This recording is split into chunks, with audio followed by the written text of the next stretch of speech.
Sveiks un laipni lūgts jaunajā instrumentu apskatā Parkside darbnīcā. Mani sauc Filips, un šodien mēs apskatīsim lāzera attāluma mērītāju.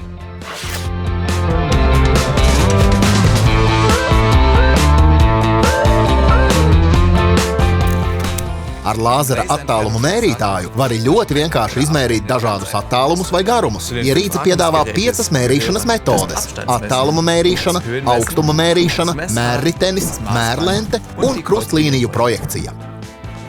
Apskatīsim šo ierīci un tās funkcijas nedaudz sīkāk. Lai ātri un precīzi izmērītu attālumu starp 2 punktiem, izmanto lāzera attāluma mērītāju. Augstuma mērīšana tiek izmantota, lai noteiktu augstuma starpības, piemēram, izlīdzinot plauktus vai piekaramos skapjus. Ar mērriteni var vienkārši izklāt garākus attālumus pa grīdu un, piemēram, noteikt kabeļu vai paklāju garumus.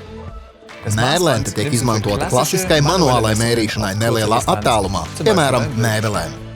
Krustlīniju lāzers projicē horizontālu un vertikālu līniju, lai precīzi izlīdzinātu attēlu rāmjus vai plauktus.